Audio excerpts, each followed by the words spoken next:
Venimos hablando sobre las doctrinas cristianas, pero con base en las doctrinas cristianas, que es el fundamento de toda la enseñanza doctrinal cristiana, después de la doctrina se han generado lo que se conoce como dogmas, y los dogmas son los que dividen la iglesia. La doctrina aúna o reúne y unifica la verdad que Cristo nos enseña a través de su palabra, pero los dogmas que salen a raíz de la doctrina dividen, y precisamente vamos a seguir con la enseñanza de dogmas que dividen a la iglesia. La doctrina une, pero los dogmas dividen. Entonces, ¿doctrina qué es? Una enseñanza fundamentada en la Biblia. Esas son las doctrinas bíblicas, están todas fundadas en la Biblia, no en una interpretación. Por lo menos en el caso de la salvación, sabemos que salvación significa liberación, pero ¿de qué somos libres? En esta vida somos libres de la esclavitud del pecado, y cuando entreguemos nuestra alma al Creador, vamos a ser libres de la condenación, y eso es lo que significa salvación. Salvación significa libertad en la esclavitud del pecado y libre de la condenación eterna, y eso solamente lo hace Cristo en nuestras vidas. Esa es la labor que Cristo hace cuando llega a nuestra vida. Por un lado nos da la paz en esta vida para que estemos en medio de las circunstancias tranquilos o gozosos, no importando las circunstancias por las que estamos pasando, y eso significa la salvación que Cristo nos da, que ya no vemos las circunstancias como algo tormentoso cuando esas circunstancias van en contra de nuestra voluntad, tales como una enfermedad, una calamidad doméstica o cualquier índole que afecte a nuestros propios deseos. Todos queremos estar bien, pero hay momentos en que vamos a tener aflicción. Y nuestro Señor Jesucristo nos advirtió eso, ¿verdad? Que en el mundo tendríamos aflicciones, pero confiemos en Él, que Él venció al mundo. Entonces, cuando nosotros obtenemos la salvación de Cristo, sabemos que somos salvos por la obra de Cristo, porque no importa la circunstancia por la que estemos pasando, vivimos en paz, vivimos gozosos, porque sabemos que todo viene de la mano de Dios. Como dice Romanos 8:28, sabemos que todo lo que le ocurra, lo que conforme a su propósito han sido llamados, es para su bien. Entonces, la persona que ha sido salvada por Cristo, no le importa la circunstancia por la que esté pasando, vive tranquila, vive gozosa, porque sabe que todo viene de la mano de Dios. Y también, además de la paz en medio de las circunstancias, en medio de los problemas, tenemos paz con todos los hombres, con todas las personas, y eso es lo que Cristo nos va dando cuando conocemos de su salvación, cuando Cristo nos hace salvos. En Juan 16:33 nos dice: estas cosas os he hablado para que en mí tengáis paz. En el mundo tendréis aflicciones, pero confiad, yo he vencido el mundo. Y con respecto a la paz con todos los hombres, Romanos 12:18 nos dice: si es posible, en cuanto dependa de nosotros, estad en paz con todos los hombres. Siempre tenemos que buscar la paz en lo que depende de nosotros, porque hay personas que son conflictivas y que podemos hacer nada, ¿verdad? Pero en lo que depende de nosotros, pues estemos siempre en paz. Entonces, eso solamente lo tenemos cuando tenemos la salvación que solamente Cristo nos da. Así se conoce una persona que es salva, porque está en paz en medio de las circunstancias y paz con todos los hombres en lo que dependa de ella. Y también está en paz con Dios. Muchas personas dicen: no, yo con Dios estoy bien, estoy mal es con el vecino, con el primo, con el hermano, con el esposo o la esposa, qué sé yo. Pero el que está en problema con alguien, está en problema con Dios. La ira de Dios está sobre esa persona, aunque esa persona diga que está bien con Dios. Y eso nos lo confirma en Romanos 5:10, que dice: porque si siendo enemigos fuiste reconciliados con Dios por la muerte de su Hijo, mucho más, estando reconciliados, seremos salvos por su vida. O sea, tendremos la salvación por la muerte de Cristo en la cruz del Calvario. Entonces vemos aquí cómo la salvación, que es una doctrina cristiana que tiene fundamento bíblico, nos indica que somos salvos ¿de qué? De la esclavitud del pecado y de la condenación eterna. Entonces esos son los dos aspectos que tienen que ver con la salvación. En vida tenemos la libertad de la esclavitud del pecado, y después de la muerte, libres de la condenación, y obtenemos la vida eterna. Y todo a través de Cristo. Todo a través de su misericordia, todo a través de la fe en Cristo Jesús. Pero con base en esa doctrina se han creado dogmas dentro de esa misma doctrina, que son interpretaciones de hombres, porque sabemos que dogmas son creencias indiscutibles obligadas en algunas iglesias, y también son verdades que la iglesia enseña a sus fieles con la obligación de que sean aceptadas por ellos. Entonces, muchas veces son interpretaciones de hombres y divide a los cristianos. Es una declaración de hombre con respecto a esa doctrina que se está estudiando en un momento dado. La salvación es una doctrina bíblica, pero los conceptos que parten de esa salvación con base en la palabra de Dios y la interpretación de algunos hombres, pues se dan dogmas que empiezan a dividir la iglesia y se conforman muchos concilios y cada uno tiene su propia interpretación con base en esos dogmas. Por eso en la palabra de Dios nos está advirtiendo ya sobre esos dogmas. Nos dice en Colosenses 2:8, mirad que nadie os engañe por medio de filosofías y huecas sutilezas según las tradiciones de los hombres, conforme a los rudimentos del mundo y no según Cristo. Entonces, esto nos está hablando de dogmas que se dan dentro de la iglesia. Y esos dogmas dividen a las iglesias. Usted se encuentra con un cristiano de otra congregación y tiene un concepto diferente a lo que es la salvación, a lo que tienen otras iglesias. Entonces, precisamente vamos a ver cuáles son esos dogmas que se ven en las iglesias cristianas que dividen a muchos cristianos. Entonces, los dogmas sobre la salvación los podríamos decir primero que los dos principales son unos que dicen que la salvación se puede perder y otros que dicen que la salvación no se puede perder. Todos son dogmas con base en una doctrina. Entonces, los que dicen que la salvación se puede perder se fundamentan en el libre albedrío que la persona obtiene después que es salvado por la sangre de Cristo. O tiene libre albedrío. ¿Y qué significa libre albedrío? Una voluntad gobernada por la razón, gobernada por la palabra de Dios. Entonces, que ya no se deja influenciar por su vana manera de vivir. Pero una pregunta fundamental que nos podríamos decir que si la salvación se puede perder, ¿con cuántos pecados se pierde? ¿Con 1, 2, 3, 4, 5, 10 o 20 pecados se pierde? Eso por un lado. Ahora, si me arrepiento de los pecados, ¿vuelvo a nacer de nuevo espiritualmente? O sea, podríamos partir entonces de una doctrina que diga que una persona puede nacer espiritualmente varias veces. Y eso es incoherente con la misma palabra de Dios. Otra pregunta sería, ¿cuántas veces al año puedo nacer de nuevo? ¿Será que una persona puede nacer varias veces de nuevo? Así como una persona solamente puede nacer una sola vez físicamente, o sea, una sola vez sale del vientre de su madre, nace una sola vez, también espiritualmente también puede nacer solamente una sola vez, no puede nacer 2, 3, 4, 5, 6, 7 veces, no, una sola vez. Nace espiritualmente una vez y también obviamente físicamente nace una sola vez. Ahora, si la salvación no la ganamos por obras, ¿sí? Porque sabemos que la salvación no es por obra, si la perdemos por malas obras, entonces vemos aquí como hay algo como incoherencia en ese dogma sobre que la salvación se puede perder. Si no la ganamos por obras, porque sabemos que la salvación no se gana por buenas obras, porque la salvación es por fe, la gracia que Dios nos ha dado, ¿verdad? Se gana es por la fe. Por malas obras no la perdemos. Ahora, si nosotros no ganamos la salvación por obra, ¿podemos conservarla por buenas obras? Sería como decir que el sacrificio de Cristo en la cruz del Calvario es imperfecto, que se tiene que complementar con buenas obras que yo haga. No, el sacrificio de Cristo es completo, no necesita de nuestras buenas obras, sino que nosotros si tenemos fe en Cristo hacemos buenas obras, porque la fe sin obras es muerta, ¿sí? Entonces, pero para obtener fe, la fe es un regalo, un don que Dios nos da a cada uno de nosotros, no depende de buenas obras. Pero si usted tiene fe, hace buenas obras, porque la fe sin obras es muerta. Ahora, ¿cuáles son las buenas obras que yo puedo hacer para mantener la salvación? ¿Tendré que hacer muchas buenas obras para mantener la salvación de que ya después que fui salvo? Pues Efesios 2:9 nos dice que la salvación no es por obra para que nadie se gloríe. O sea, nadie diga, es que ya yo me gané la salvación porque yo soy buen padre, soy buen hijo, soy buen hermano, soy buen empleado, buen trabajador, buen jefe. ¿Sí? Nadie puede decir eso, que se gane la salvación por buenas obras que haga. Filipenses 2:12 nos lo confirma, dice, por tanto, amados míos, como siempre habéis obedecido, no como en mi presencia solamente, sino mucho más ahora en mi ausencia, ocupaos en vuestra salvación con temor y temblor. Ocupaos.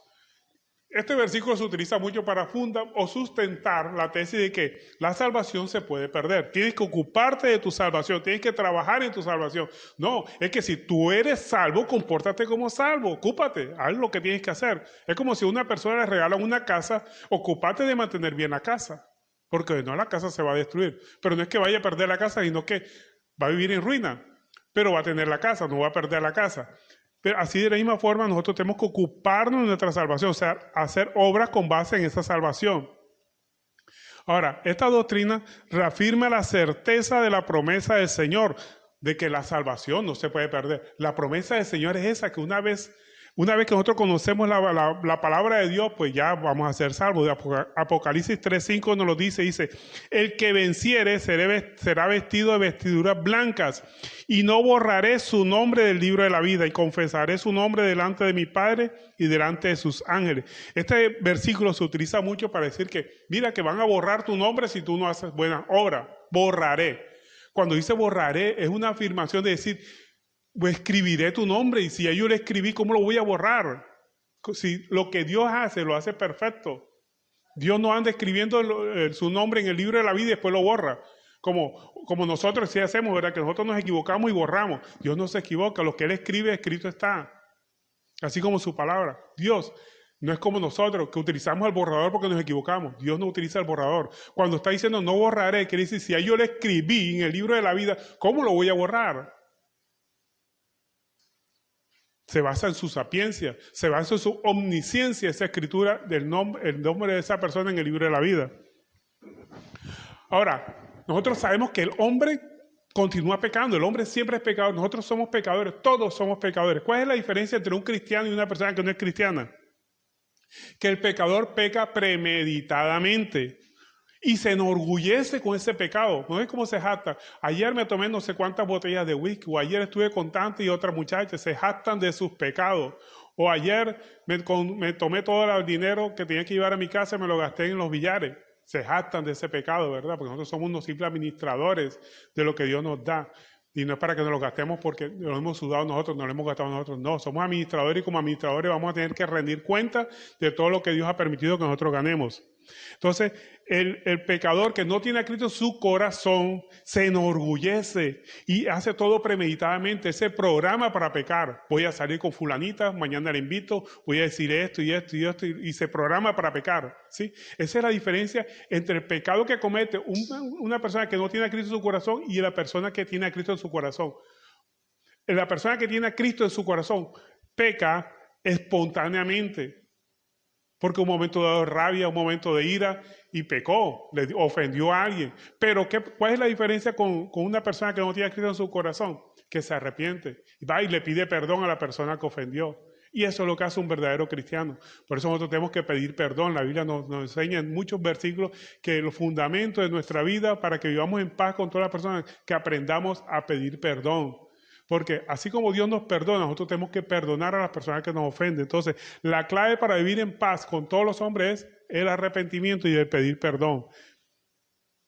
En Isaías 3:9, mira lo que nos dice sobre el hombre que se jacta en su pecado, o sea, porque peca premeditadamente. Isaías capítulo 3, verso 9 nos dice, la apariencia de su rostro testifica contra ellos. ¿Por qué? Porque el pecador que no tiene a Cristo en su corazón se enorgullece del pecado. Voy a tomar, o estoy borracho, o hice tales cosas, se enorgullece de su pecado, ¿verdad? Se conoce en su rostro que ha pecado. Dice, la apariencia de su rostro testifica contra ellos, porque como Sodoma publican su pecado. Dice, ayer amanecí en tal parte, o ayer hice tales cosas. Se enorgullecen de su pecado. Sigue diciendo, no lo disimulan, ¿sí?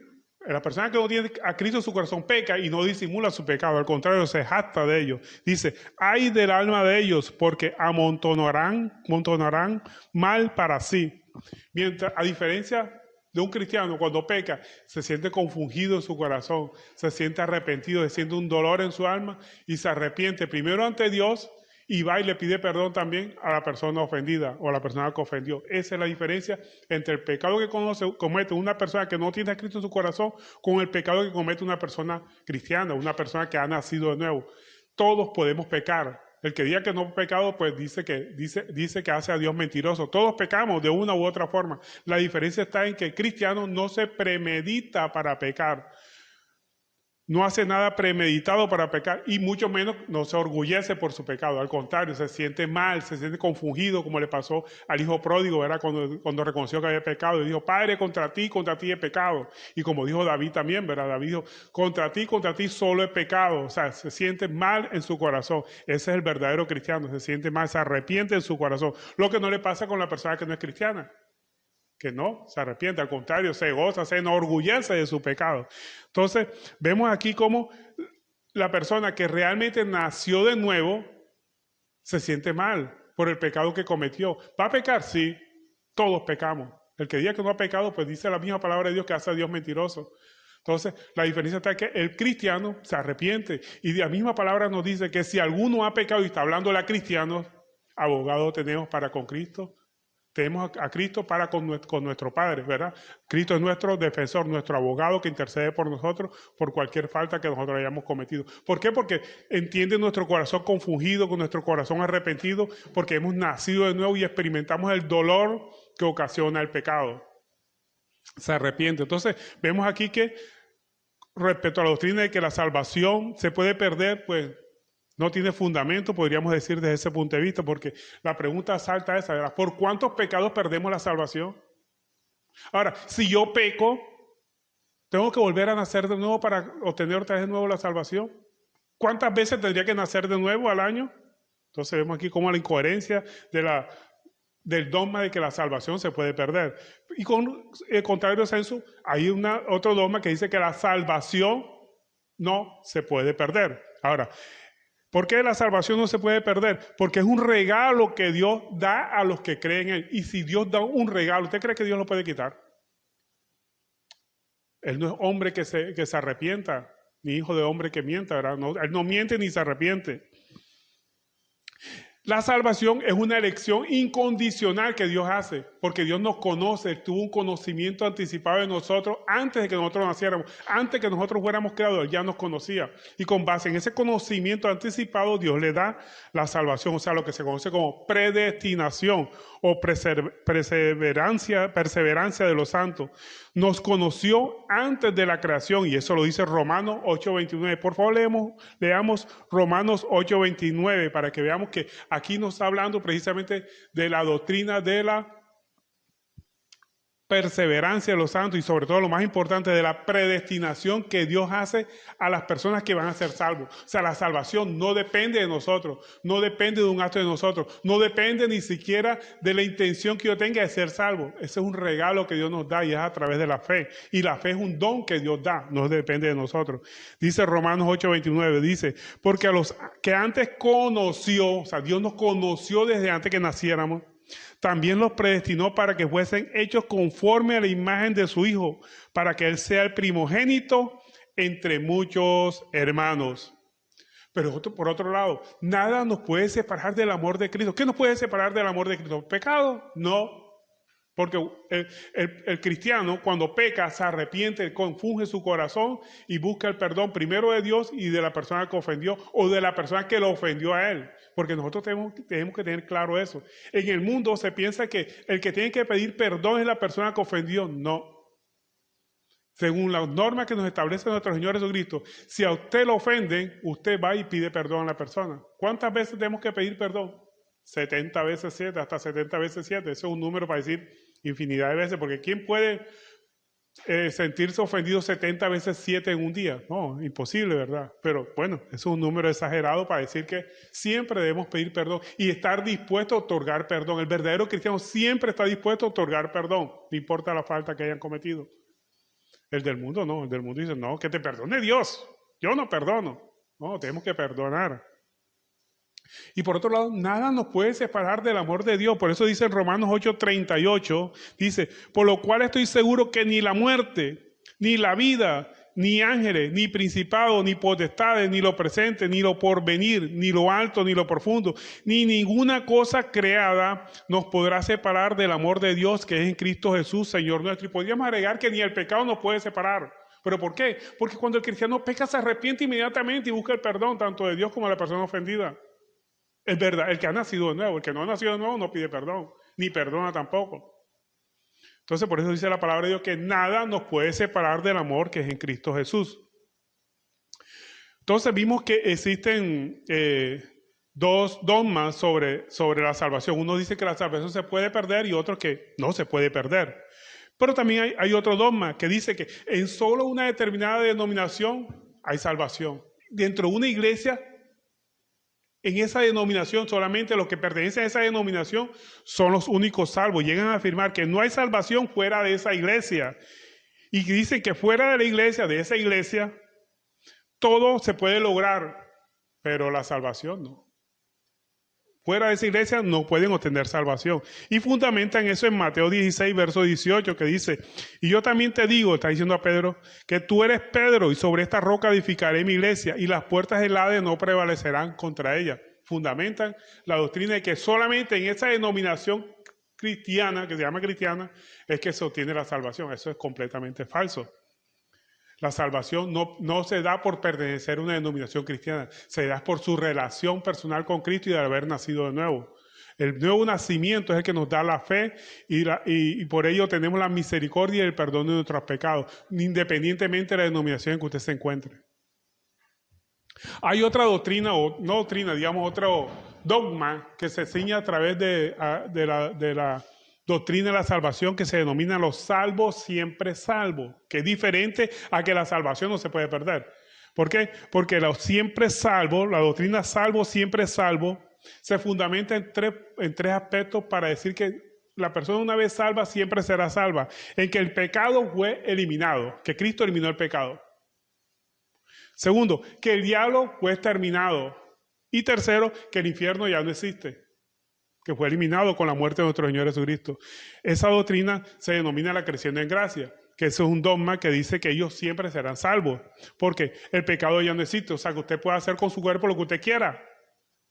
No puede ni siquiera arrepentirse, pecar y no se arrepiente si no quiere. ¿Por qué? Porque el que peca es el cuerpo. Y cuando nosotros lleguemos a la presencia de nuestro Señor, vamos a llegar con un cuerpo glorificado. Luego, entonces, no hay por qué castigar a la persona. El pecado no existe. Entonces, vemos que esta es una doctrina que es completamente antibíblica. Porque dice que aunque pequemos voluntariamente, no perdemos la salvación. Llegan hasta afirmar eso, imagínense ustedes. Entonces son dogmas que se ven dentro de la misma doctrina de la salvación. Dogmas, o sea, interpretaciones de hombres con respecto a una doctrina. Pero sabemos que la salvación siempre ha generado fuertes discusiones. Inclusive en la misma Biblia encontramos un versículo que nos habla de una discusión fuerte entre los mismos apóstoles. Por favor, me acompañen en Hechos capítulo 15. Aquí vemos una discusión fuerte que se generó entre los apóstoles, precisamente discutiendo sobre la salvación. Hechos capítulo 15, verso 1, nos dice: entonces algunos que venían de Judea enseñaban a los hermanos: si no os circuncidáis conforme al rito de Moisés, no podéis ser salvos. O sea que la salvación está en función de obedecer los mandamientos de Moisés. Circuncidación. O sea, si la persona no se circuncida, o sea, obviamente hablando de los hombres, porque los hombres son los únicos que se pueden circuncidar. Si no te circuncidáis conforme al rito de Moisés, no podéis ser salvos. O sea, aquí vemos la salvación en función de obras. Antes de la ley, eso se denominaba como evangelio de obra. Y eso está fundamentado en Levítico 12, verso 3. Dice que al 8º día se circuncidará al niño. Entonces vemos que la circuncisión era para niños y se daba en al 8º día de haber nacido. Entonces estaban aplicando mal la ley de Moisés, porque la ley de Moisés establecía que la circuncisión se hacía al 8º día de haber nacido el niño. Hoy se habla también de la salvación por buenas obras, en función de buenas obras. La fe se manifiesta en obras y las obras perfeccionan la fe. Debemos hacer buenas obras, pero nosotros ya entendemos que nosotros no hacemos buenas obras para ser salvos, no, sino que nosotros hacemos buenas obras porque somos salvos.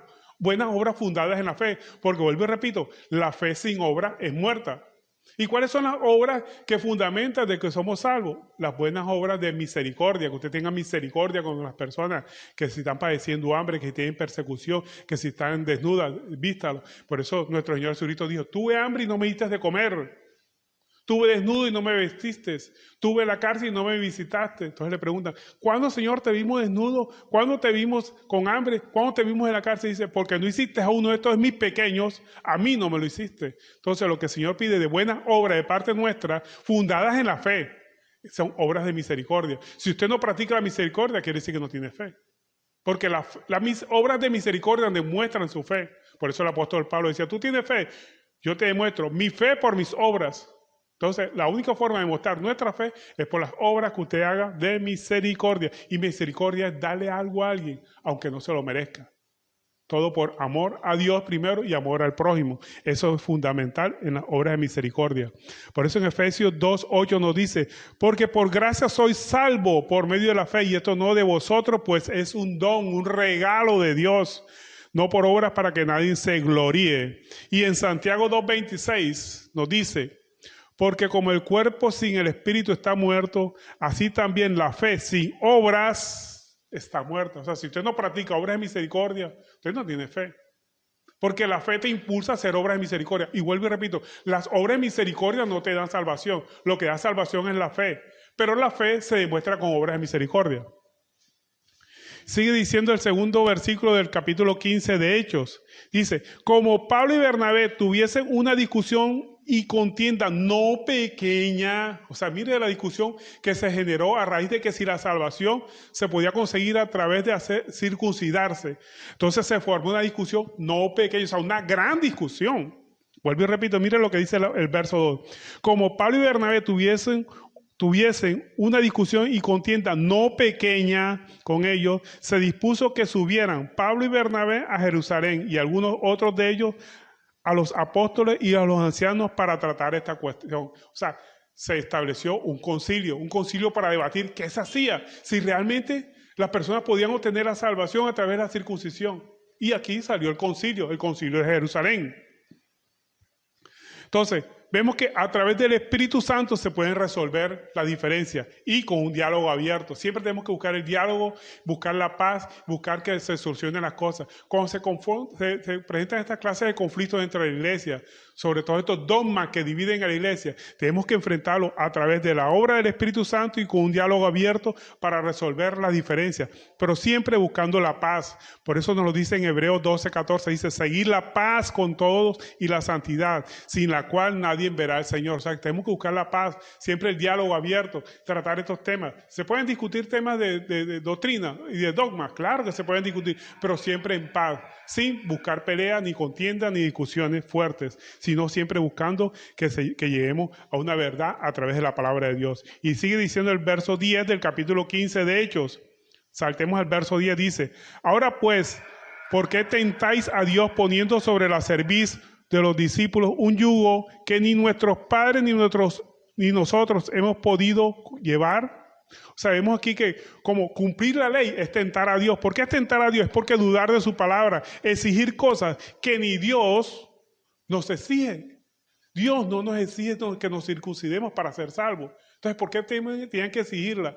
Y es lo mismo que nos pasa a nosotros en la actualidad, ¿verdad? Que nosotros no podemos exigirle nada a nadie.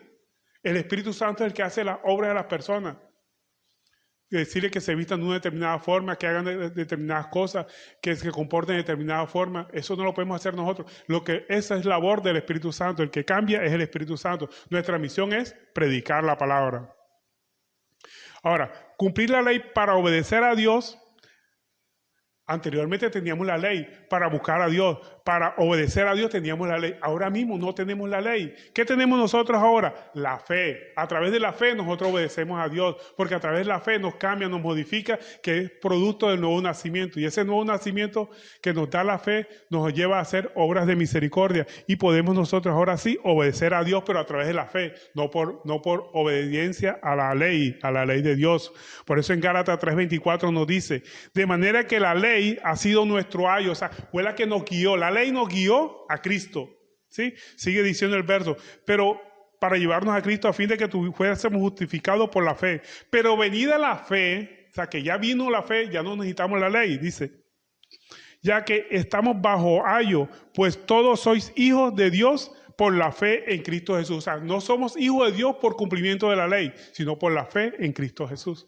Ya nosotros no obedecemos la ley, sino que por fe amamos a Cristo y obedecemos a Cristo.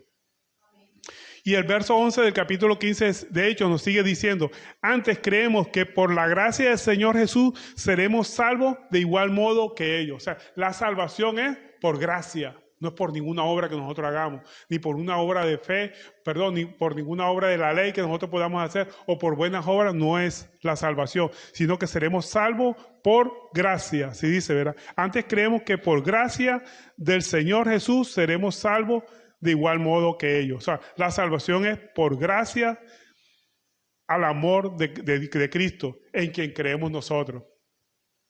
No por obras. O sea, nosotros no ganamos la salvación por buenas obras, pero tampoco perdemos la salvación por malas obras. Porque ¿por cuántos pecados podemos perder la salvación? Volvemos a la misma pregunta que hicimos inicialmente. No, ¿verdad? Nosotros no perdemos la salvación por malas obras. Cuando el verdadero cristiano peca, se arrepiente inmediatamente y pide perdón a Dios y a la persona que ofendió. Entonces no podemos perderla por malas obras, porque el verdadero cristiano va y se arrepiente. Efesios 2:8 nos dice, porque por gracia sois salvos por medio de la fe, y esto no es de vosotros, pues es don de Dios, no por obras para que nadie se gloríe. Para concluir, podríamos decir que si usted cree que la salvación se puede perder, podríamos decirle que con la ayuda del Espíritu Santo haga un esfuerzo para no hacer malas obras. Si usted cree que la salvación la puede perder, haga un esfuerzo. Pida al Espíritu Santo que le dé la fortaleza para no hacer malas obras, para que usted no pierda la salvación según su creencia. Si usted cree que la salvación se puede perder. Pero si usted cree que la salvación no se puede perder, entonces compórtese como salvo. Entonces vemos aquí cómo solucionamos el problema. Ahora, si usted cree que es salvo, usted cree que no puede perder la salvación, compórtese bien, obedezca la palabra de Dios para que no pierda la salvación. Pero si usted cree que la salvación no se puede perder, compórtese como salvo. Y yo creo que con esto podríamos decir que finiquitamos la discusión al respecto, ¿verdad? Entonces, comportémonos como salvos haciendo obras que demuestren nuestra fe y de que somos salvos. Tenemos que evitar las contiendas entre la iglesia de Dios, y eso lo dijo el apóstol Pablo en 1 Corintios 11:16 cuando se debatía que si la mujer tenía que usar velo o no tenía que ponerse velo, tenía que cubrirse la cabeza dentro de la iglesia o no tiene que cubrirse la cabeza dentro de la iglesia. ¿Qué dijo el apóstol Pablo? Dice, con todo esto, si alguno quiere ser contencioso, nosotros no tenemos tal costumbre ni las iglesias de Dios. Entonces, no discutamos por eso, simplemente si usted cree que la salvación se puede perder, pues haga buenas obras y evite perder la salvación. Pero si usted cree que la salvación no se pierde, compórtese como salvo. Entonces, independientemente de lo que creemos, si hemos nacido de nuevo, el nuevo nacimiento es un cambio radical y necesario que va a cambiar nuestro comportamiento y nuestra actitud frente al pecado. Si usted ha nacido de nuevo, cuando usted peca, se arrepiente inmediatamente y le pide perdón a Dios y a la persona ofendida. Esa es el verdadero persona que ha nacido de nuevo. No guarda rencor. Que la ira no nuble el sol. Que no se ponga el sol sobre su ira, ¿sí? Básicamente, el verdadero cristiano, el que ha nacido de nuevo, tiene un cambio de mentalidad ante las cosas que le suceden. Se nace una sola vez, material y espiritualmente. Usted no puede nacer dos veces materialmente, ¿verdad? No puede salir doblemente del vientre de su madre. Así tampoco puede nacer dos veces espiritualmente. Porque lo que es nacido del espíritu, espíritu es, lo que es nacido de carne, carne es. Entonces, necesitamos nacer primero materialmente o físicamente y después nacer espiritualmente para poder entrar al reino de Dios. Esa fue la enseñanza que dijo nuestro Señor Jesucristo a Nicodemo, ¿verdad? Que necesitamos nacer dos veces, del vientre materno y de la voluntad de Dios para poder entrar al reino de Dios. No por ser bueno, sino por experimentar los dos nacimientos, recibimos el nuevo nacimiento. La prueba de que somos salvos es si Dios lo dirige por su palabra, si somos dirigidos siempre por la palabra de Dios, de ese regalo que Dios nos ha dado por el Espíritu Santo. Eso se lo confirmó Jesús a Nicodemo, ¿verdad? En Juan capítulo 3, verso 8, que dijo, el viento sopla de donde quiere y oye su sonido, pero ni sabes de dónde viene, a dónde va. Así es todo aquel que es nacido por el Espíritu. El que es nacido por el Espíritu se deja llevar por la palabra de Dios. No es donde él quiera ir, sino donde la palabra lo lleve. Pero sabemos que una vez hijo de Dios, siempre será hijo. Usted no va a perder la naturaleza de hijo una vez usted ha nacido de nuevo. El hijo siempre será hijo por siempre. Si sufrimos como sufrió Cristo, porque ese es el verdadero hijo que sufre como sufrió Cristo. Batallamos siempre contra el pecado. Si nos caemos, nos volvemos a levantar y pedimos perdón, como dijimos anteriormente. Por eso en Gálatas 4:7 nos dice, así que ya no eres esclavo, sino hijo, y al hijo también heredero de Dios por medio de Jesucristo. En ocasiones podemos pecar, pero ¿qué ¿Qué hacemos cuando el cristiano peca? Aquí nos da la respuesta de la palabra de Dios en 1 Juan capítulo 3, verso 6. Nos dice, todo aquel que permanece en él no peca.